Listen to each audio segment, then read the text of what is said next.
Switches on the needle, fire 3 shots. 1, power that I'm setting it at, and we can just do an example. Also, so the main difference between the start counter and the hold counter is that with the start counter, we're controlling the maximum duration of the arc.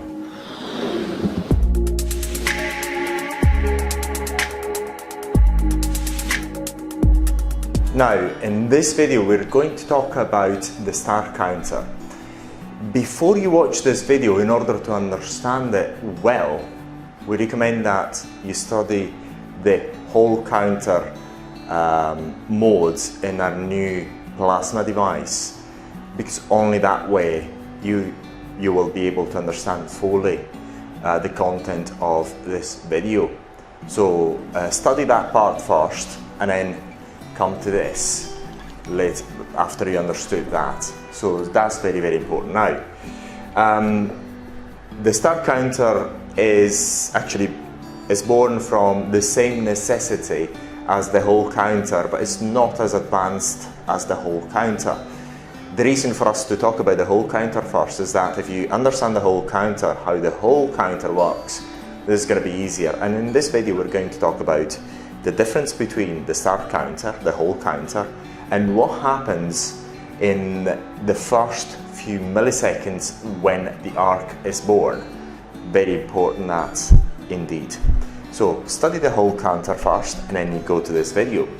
Now, the importance of the start counter is the same as the hold counter, is to say we've got to be able to control digitally the duration of the arc, because the duration of the arc, as you must know already, is extremely important in the outcome of aesthetic procedures using arcing devices or plasma devices, whatever you want to call them.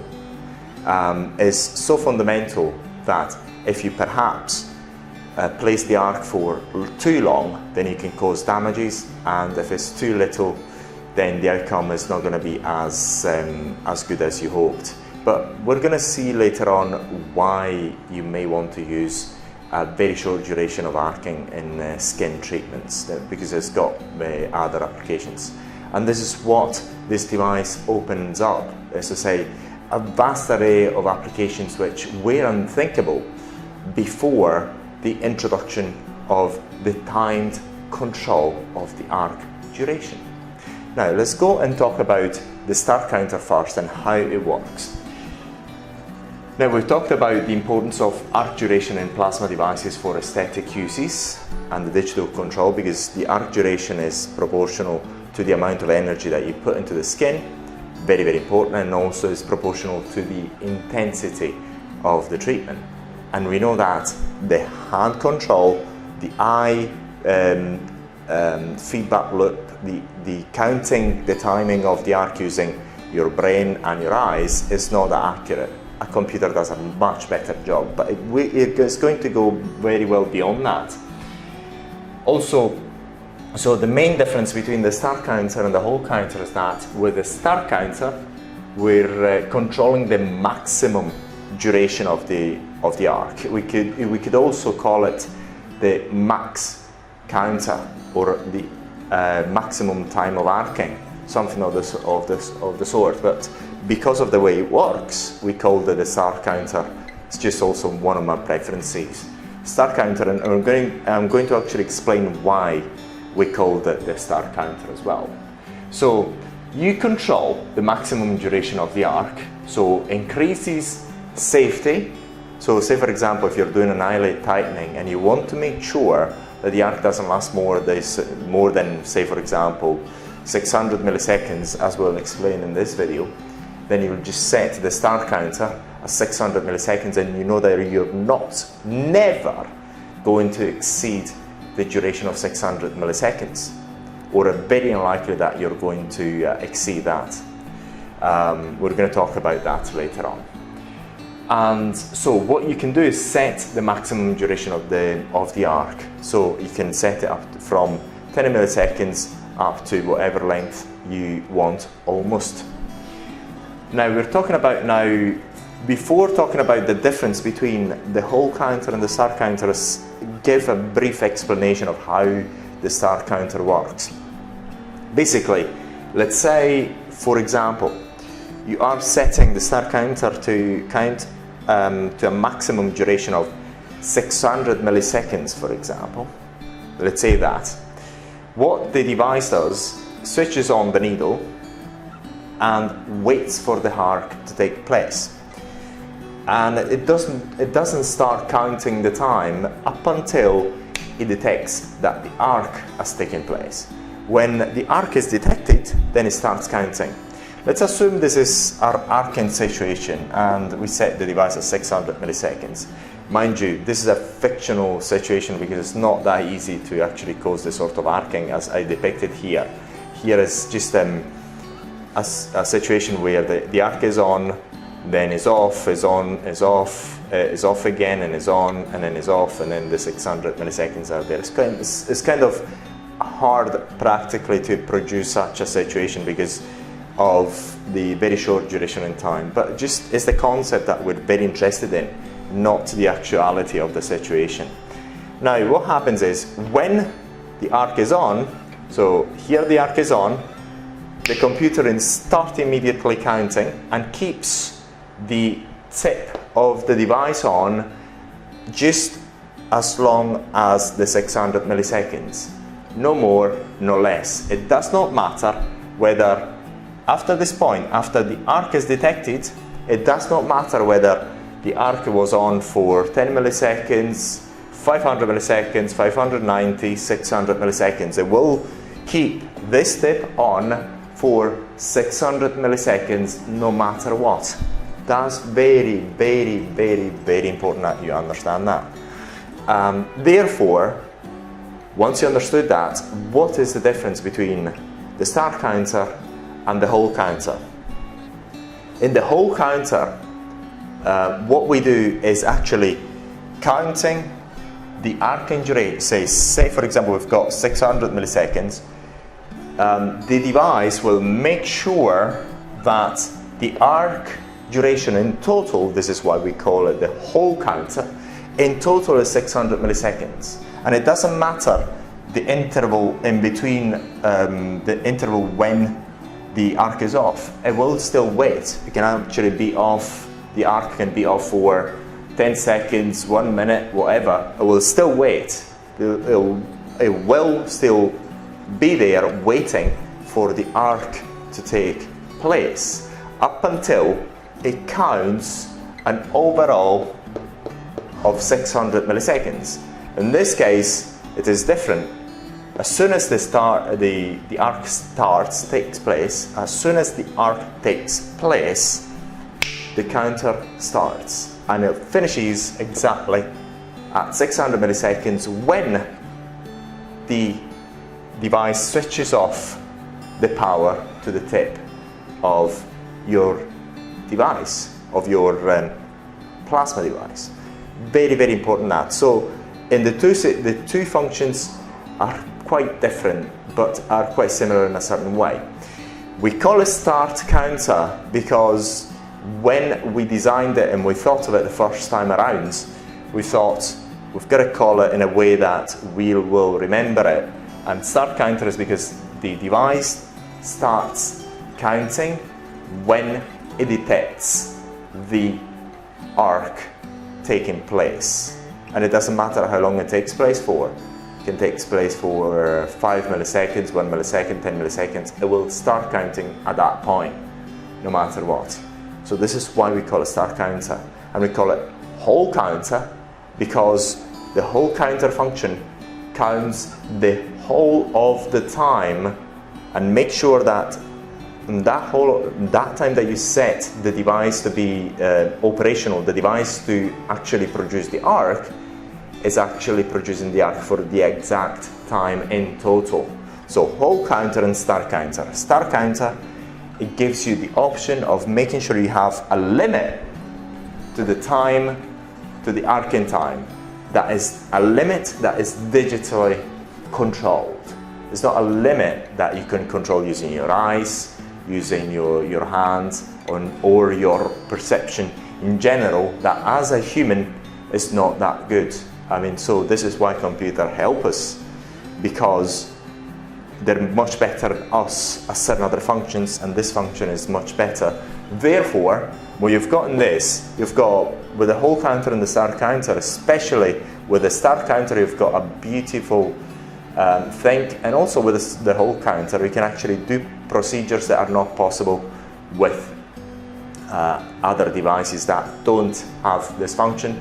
And we are going to show you an example of that soon after this video. But let's actually talk about another very fundamental point that's got to be extremely clear for you to understand how to use these devices.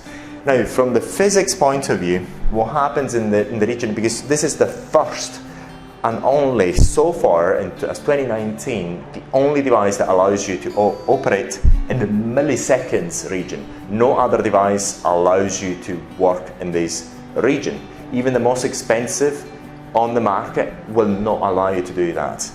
So, in that region of the milliseconds, in between 50 milliseconds, 100, 200, 300, up to, say, in the region of 200, say, in the region, then we're gonna show you why and how. The region of why this is about physics, the how you're gonna see in terms of how, the practicality of this, we're gonna show you in soon after this video, so pay attention. During the first 50 milliseconds, when the arc takes place, if this is the arc intensity, and this is the timeline, let's say here we've got 100 milliseconds to 100 and 300. As an example, this is no exact, we haven't actually done the exact measurements, but this is a rough idea, so you do understand what's going on at this very little time frames, especially in the first 100 to 200 milliseconds of the arc taking place. If this is the arc intensity at the end, at the very beginning, the arc intensity is extremely little. And if you studied physics, what happens is when an arc takes place, there is a transition period that has got this sort of growth. And that we actually, with this type of device, with this plasma device, we're hitting that transition period that no other device is able to hit. And because of this, you're going to be able to actually perform treatments never thought before. We're going to show you an example right at the end of this video. Now, for the first 100 milliseconds, although the end arc intensity is very high, the intensity of the arc at this particular time is very little. So you've got two things. Number one, the arc duration is very short, and also the arc intensity is very short because we're still hitting this transitional period. And because of this, we're able to actually do certain treatments that are very interesting in the first possible using these devices because of this function. Very important that. So in this video, we actually explained the difference between the whole counter, the start counter. We have showed you how the start counter works, and in the following video, and also we've showed you what happens in these first hundreds to 100, 300 milliseconds up until the arc is actually stabilized when we've got the final arc intensity. And right now, what we're going to show you is a practical example and a few other tricks and things that you can do with the start counter, and we're going to show you also the difference between the start counter and the whole counter in practice. So pay special attention. So in this part of this video, what we're going to show you is the difference in practice between the whole counter and the start counter.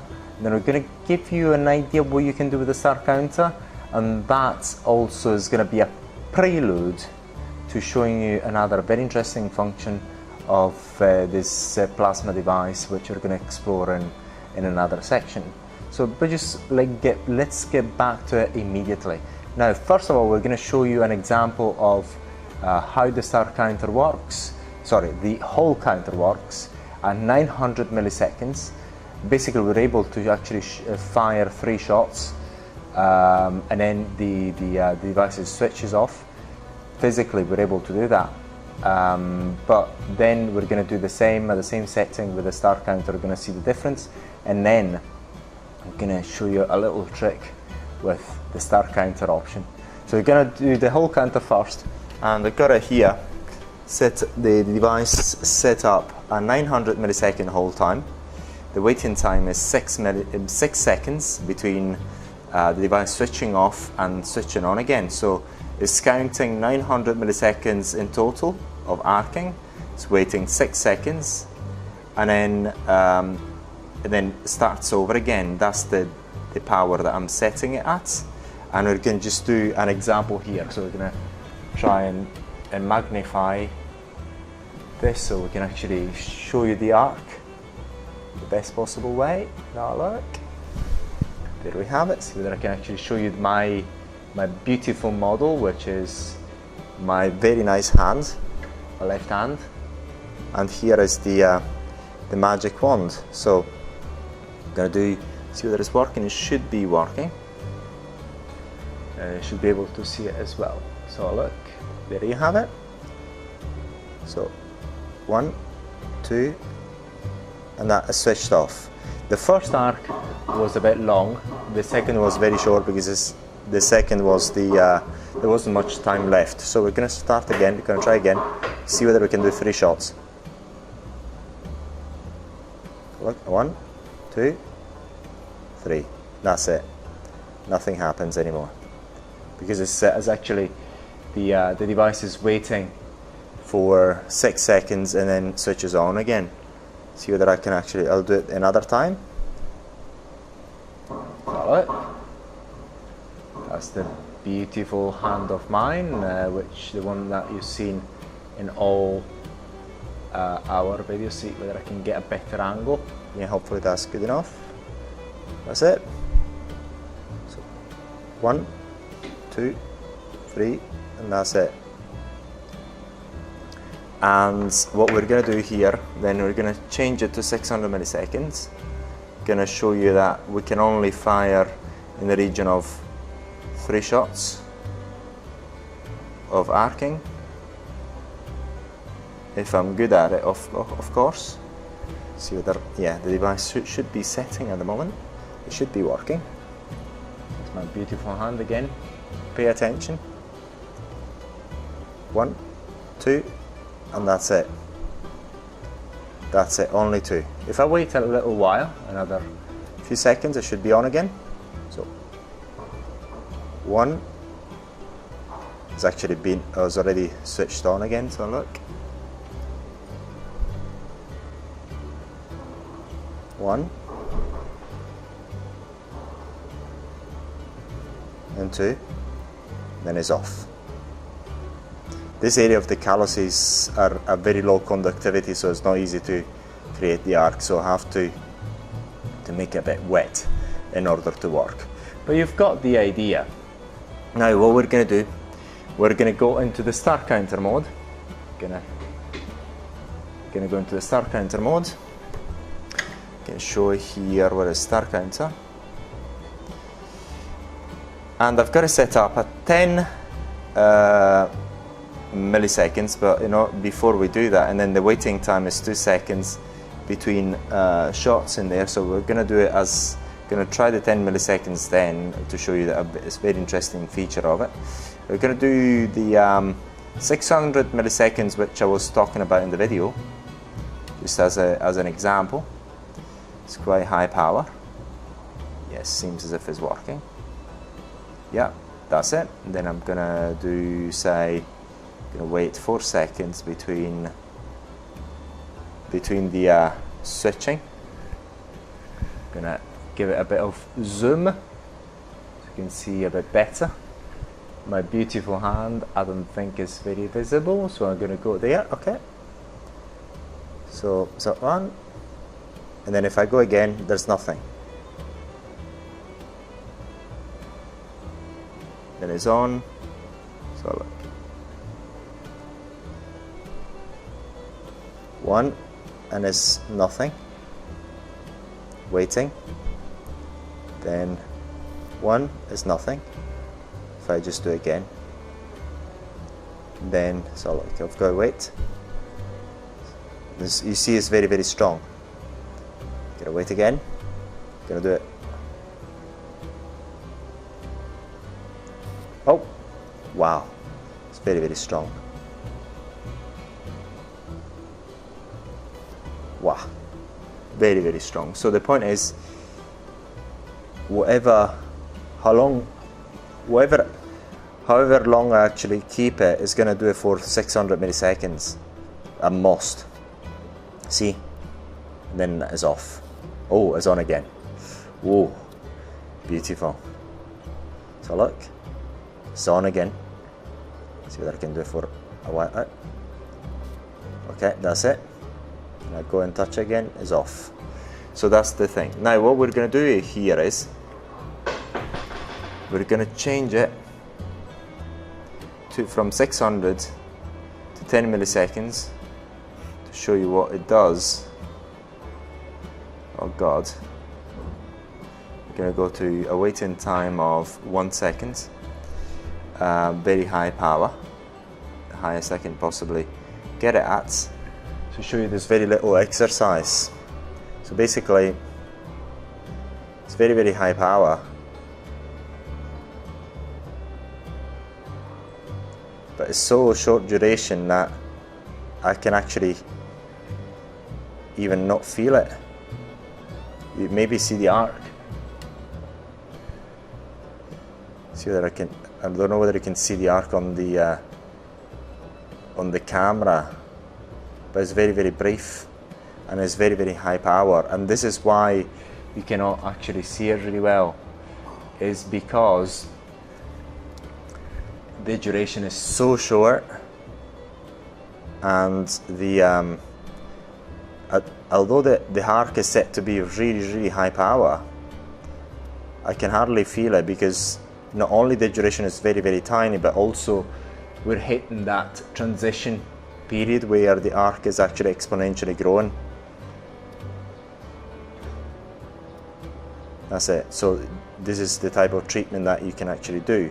But we're going to show you another mode where you can do a different type of treatment, and that takes advantage of the controlled duration to the milliseconds of the arc. So this is a 10 milliseconds maximum duration. It's absolutely amazing. Look, it's a very high power, but still on my skin I can hardly feel it. So hopefully this gives you